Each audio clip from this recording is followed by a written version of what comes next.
morning. I'm Martha Sinkula, your service leader for today. Welcome to the Umpqua Unitarian Universalist Congregation. Our speaker this week is Dennis Reynolds. He will be available for an after-sermon Zoom with check-in beginning at about 11:15 and a discussion at 11:30. This happens on Sunday. If you have not yet used Zoom, just Google the Zoom free video conferencing tool and download the free app. You can do this on your phone, your tablet, or your computer. Follow the easy prompts. And once you have done that, click on the link in your email that Michael Wheeler sends out each week. Otherwise, after-service discussions are recorded, so you can view them anytime on YouTube, just like our services, which are uploaded on Saturday nights. Links to all our services are in our weekly UMQuest newsletter, where you can click on the links and get to the services. And, of course, since you are using YouTube to view this service, you can click on the red subscribe bar or link. This will make it much easier to find us each week, actually anytime. There is also a closed captioning button for those who might have some difficulty hearing the services. In addition to our services and discussions, we also have meditations and interviews. There's a lot to check out. As you know, it's really important to continue to make every effort to stay connected with one another during this physical separation. Please call and check in with members of our congregation. If you know how to find us on YouTube, maybe you could help others who might find it difficult to do so that as many of us as possible can participate in our services. We thank Michael Wheeler and Lucy Swangham for their work on producing these videos of our services each week. Now, a little bit about Reverend Dennis Reynolds. He came to the ministry after a 30-year career as a preschool teacher and an administrator at the University of Oregon. He has since retired back to Eugene after serving churches in Oregon, Washington State, and as a hospital chaplain. He has been an activist locally and globally. He believes that the most powerful sermons are often those written with a religious text in one hand and a current news source in the other. He enjoys lifelong learning and the practice of crafting sermons.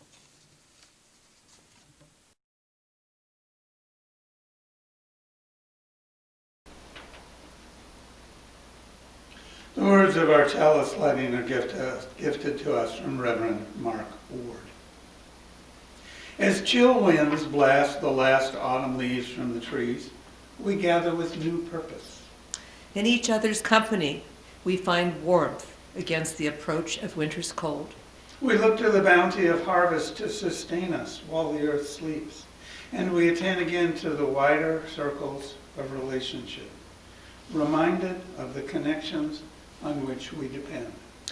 In each face, some softening with age, some blooming with maturity, we see the human story revealed, the journey we each travel from mystery to mystery.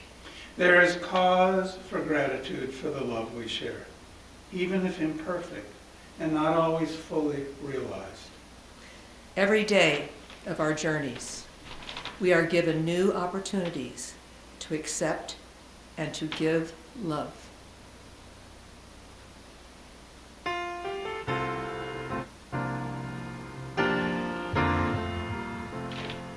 There is more love somewhere. There is more love somewhere. I'm gonna keep on till I find it. There is more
I invite you now into a time of shared meditation that will begin with words, some time of shared silence, which will then be followed by song. Our words are a gift from Robert Walsh. When the great plates slip and the earth shivers and the flaw is seen to lie in what you trusted most, look not to more solidity, to weighty slabs of concrete poured or strength of cantilevered beam to save the fractured order. Trust more the tensile strands of love that bend and stretch to hold you in the web of life that is often torn, but always healing. Often torn, but always healing. Let us breathe together in sacred, shared silence.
When I breathe in, I breathe in peace. When I breathe out, I breathe out love. When I breathe in, I breathe in peace. When I breathe out, I breathe out love. When I breathe in, I breathe in peace. When I breathe out, I breathe out love. When I breathe in,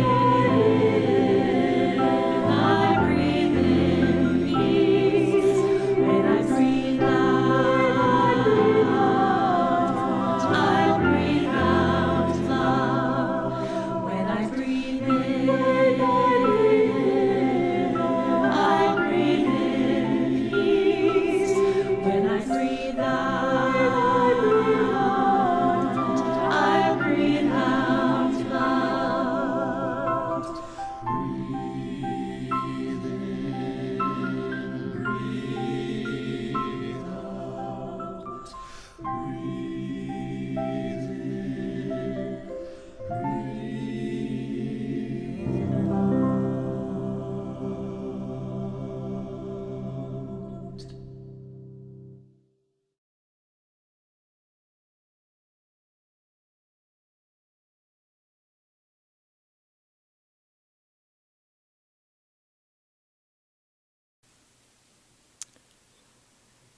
Our reading today is called the Metta Prayer.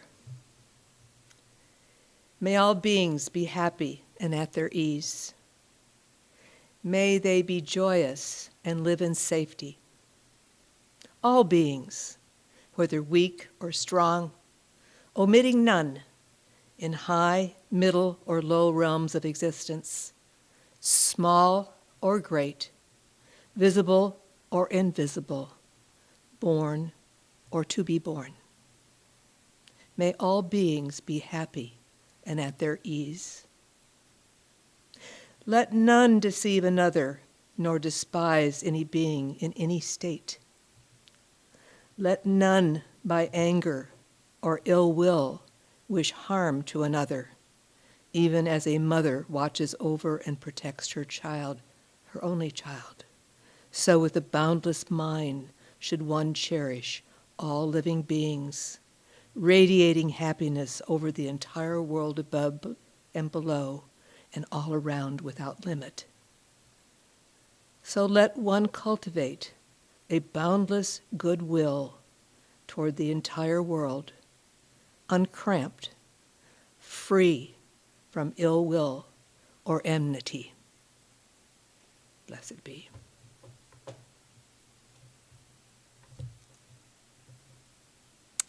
Now, I would like to introduce Dennis Reynolds, who has visited our congregation several times. We always enjoy his wisdom and wit and his ability to share his authentic self with us. Dennis?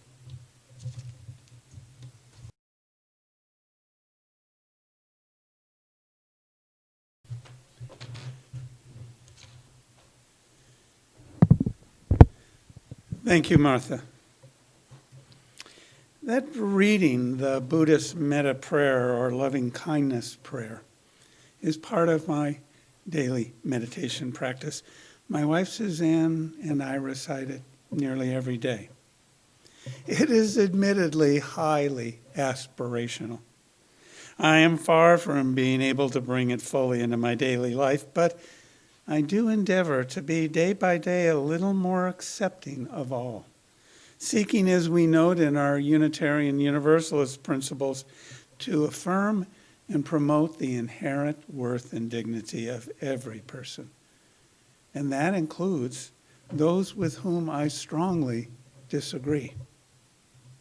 I find in this time in my life, when I get to spend lots of time with my grandchild, Jasper, the passage that reads, "Even as a mother watches over and protects her child, her only child, so should one cherish all living beings."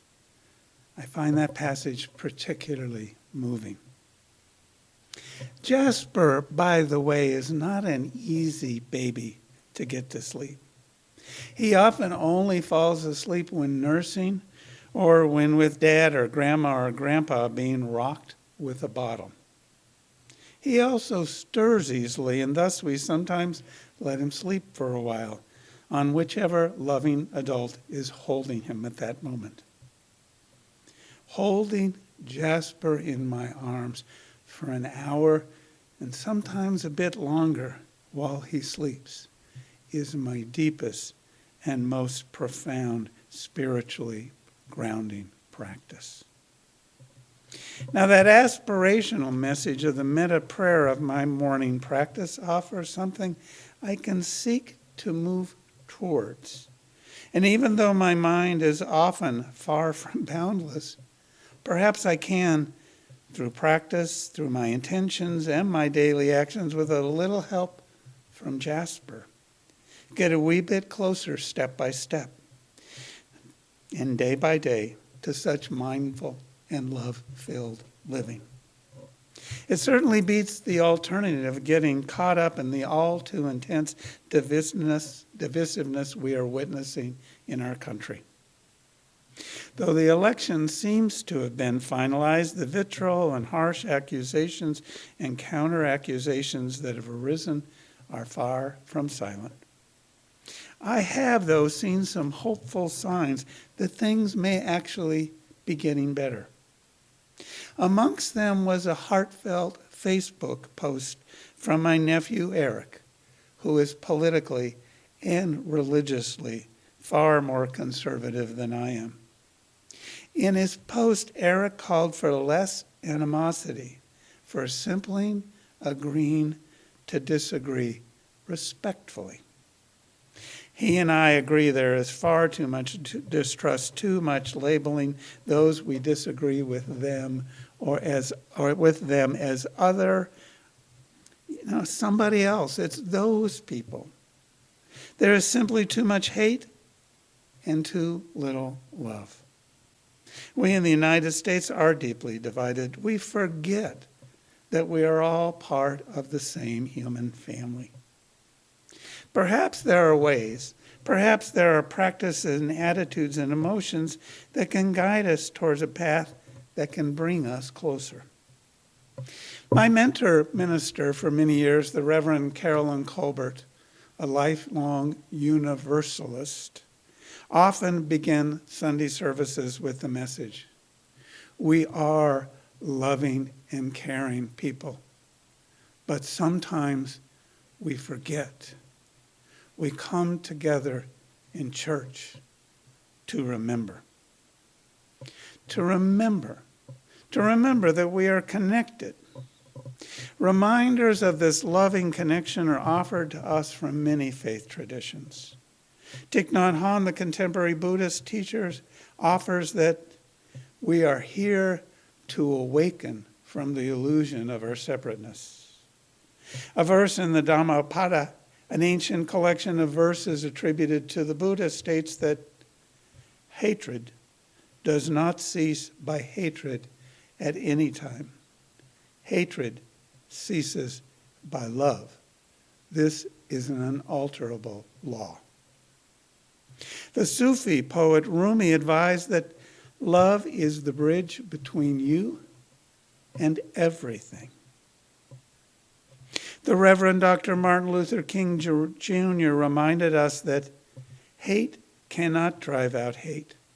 Only love can do that. And that love is the only force capable of transforming an enemy into a friend.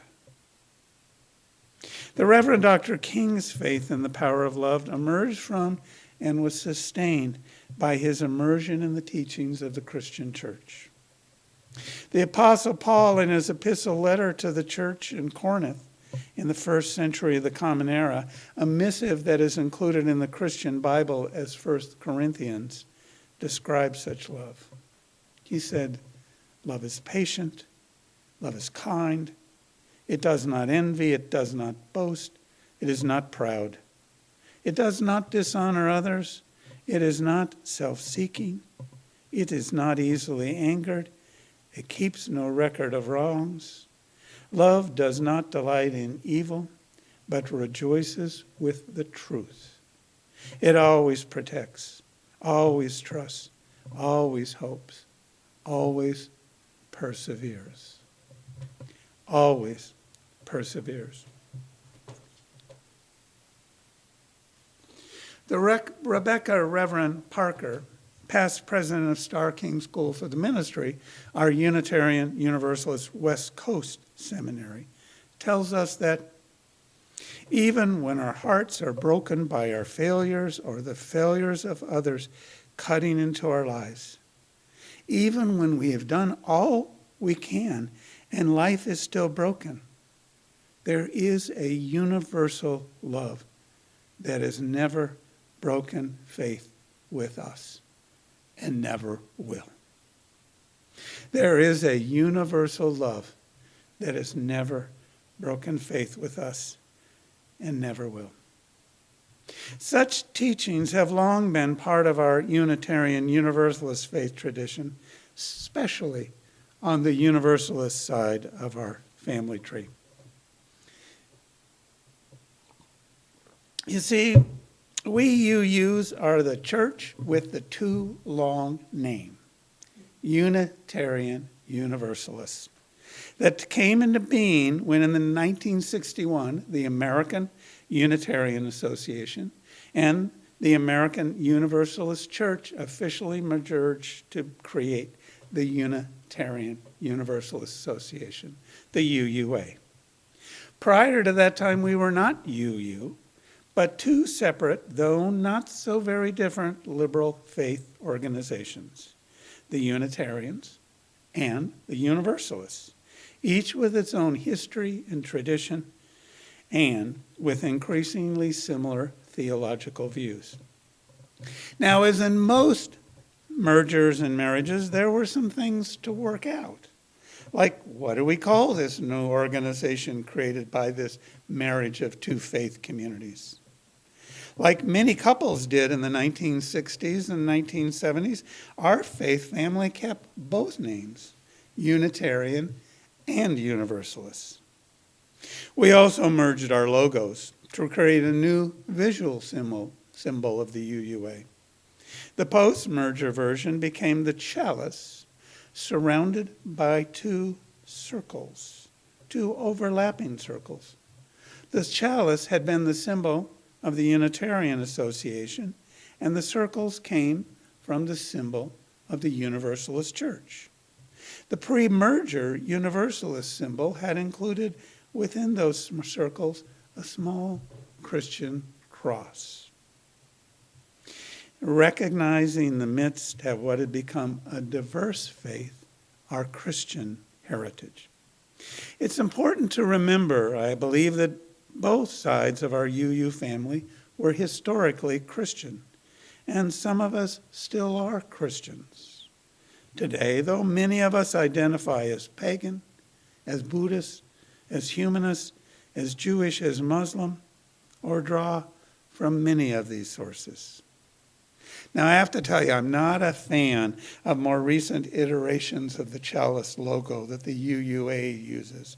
It's a stylized version of the flaming chalice, and it is round, but it really doesn't include the circles. I miss the circles. First, because I think the circle is a profound symbol in and of itself, representing that which has no beginning and no end. A circle, perhaps with room within for all, or maybe symbolically representing the earth itself. Second, I want to retain our connections to our Universalist roots.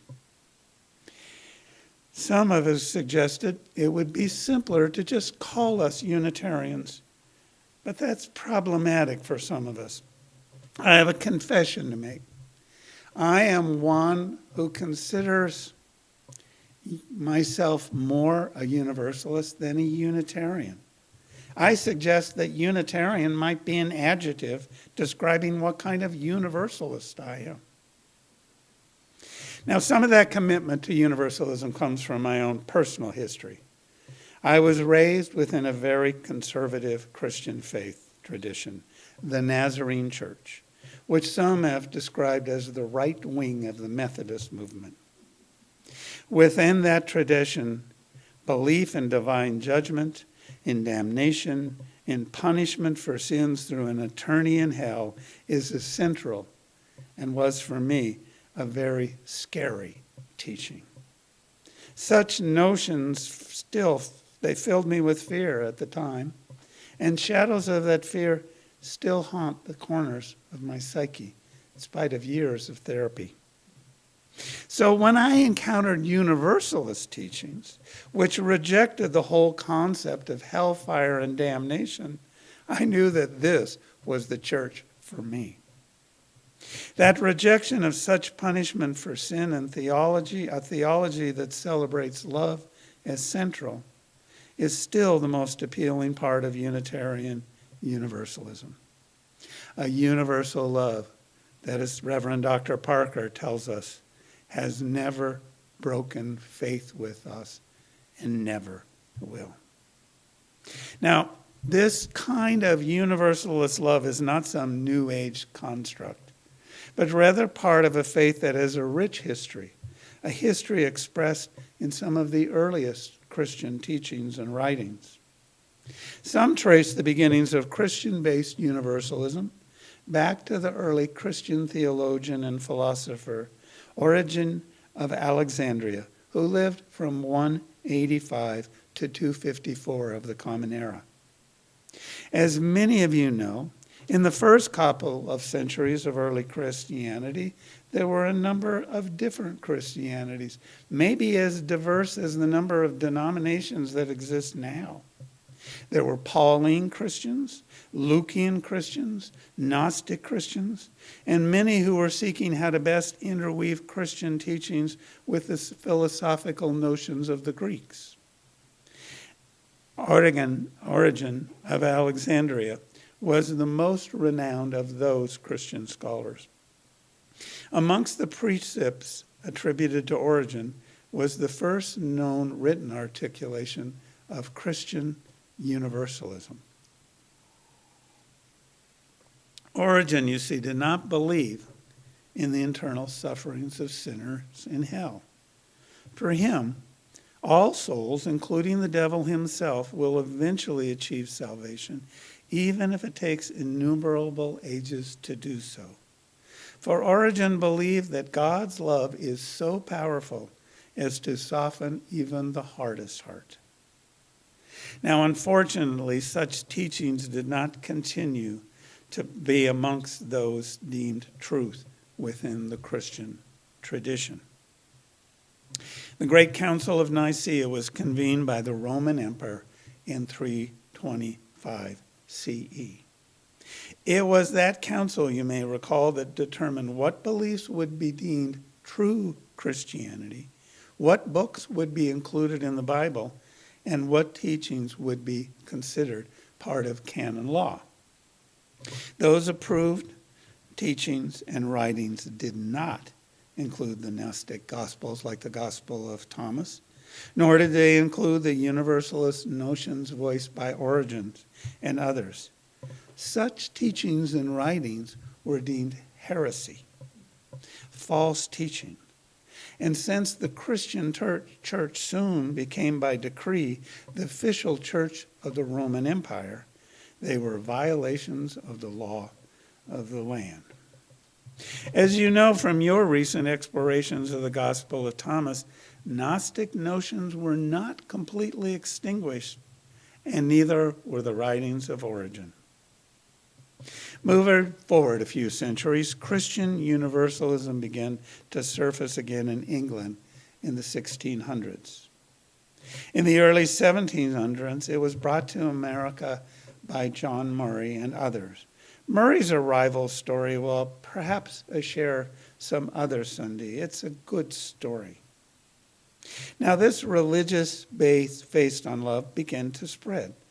It was spread in part by a cadre of itinerant preachers who traveled to village across the New England states of the then young United States.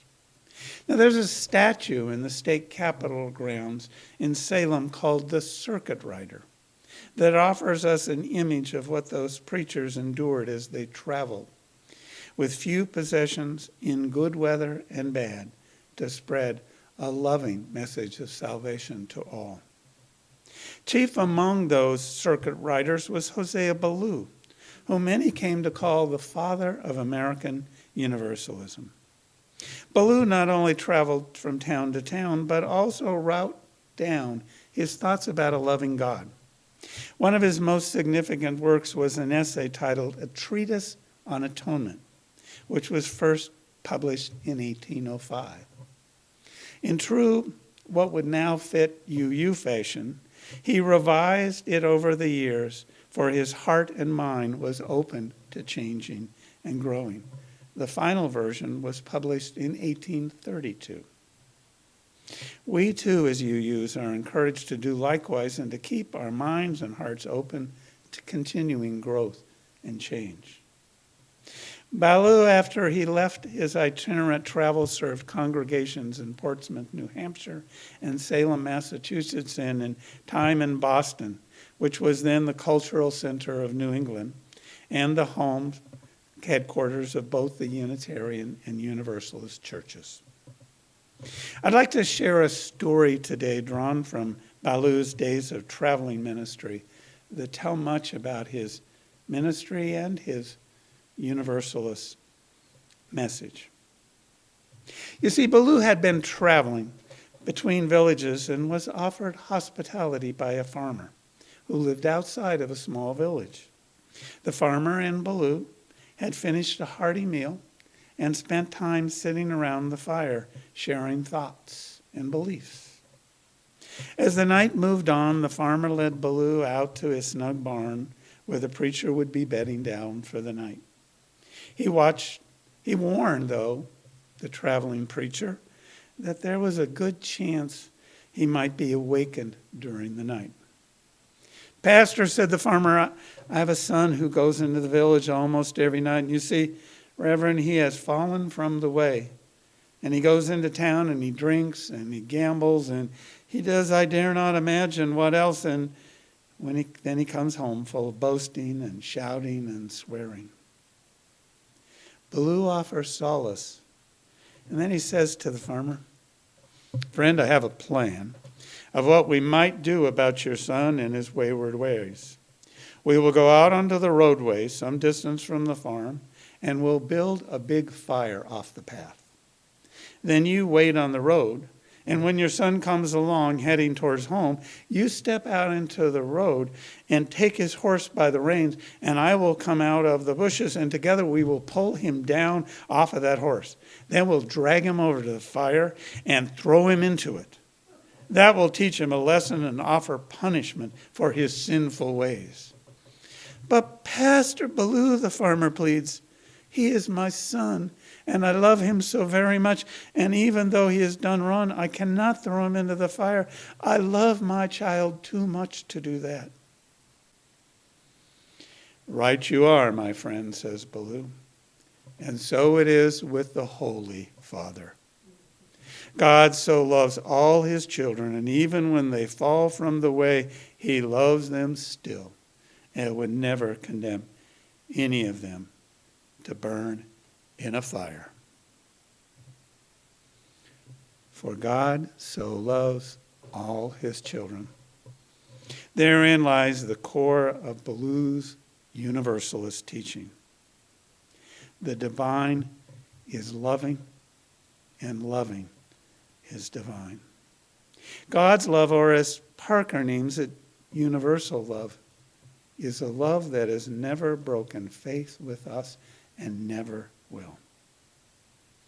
In the early 20th century, this message was articulated in a covenant statement written by the Universalist minister L. Griswold Williams that reads in part, it's been adapted versions of it in a variety of places. Some of it may sound familiar to you. Love is the doctrine of this church, and quest for the truth is its sacrament, and service its prayers.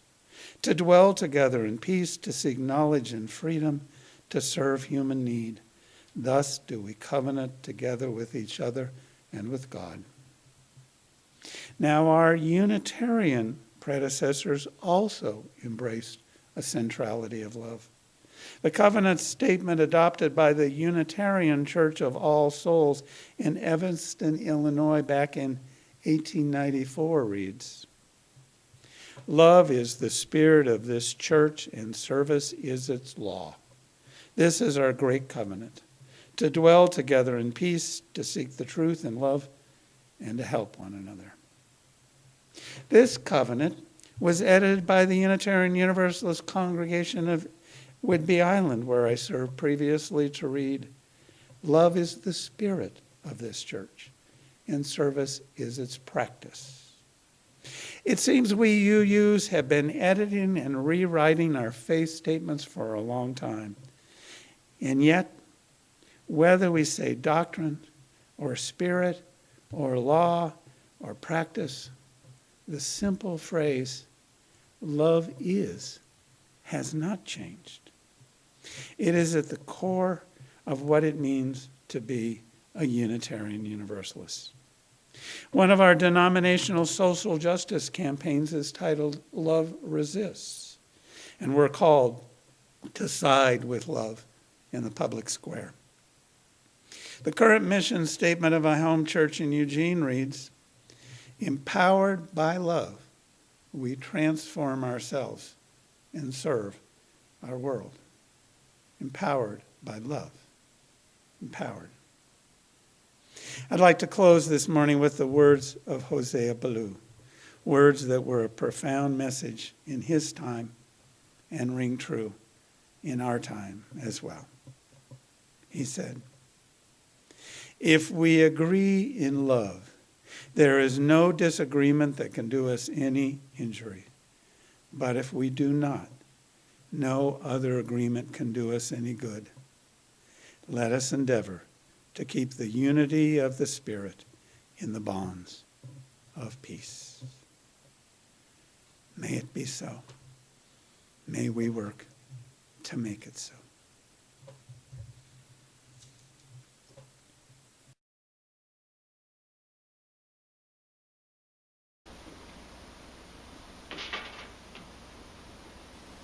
The words of our benediction are from John Murray. Go out into the highways and byways. Give the people something of your new vision. You may possess a small light, but uncover it, let it shine. Use it in order to bring more light and understanding to the hearts and minds of men and women of all you encounter. Give them not hell, but hope and courage. Yes, give them not hell, but hope and courage. Preach the everlasting kindness of love. Shalom.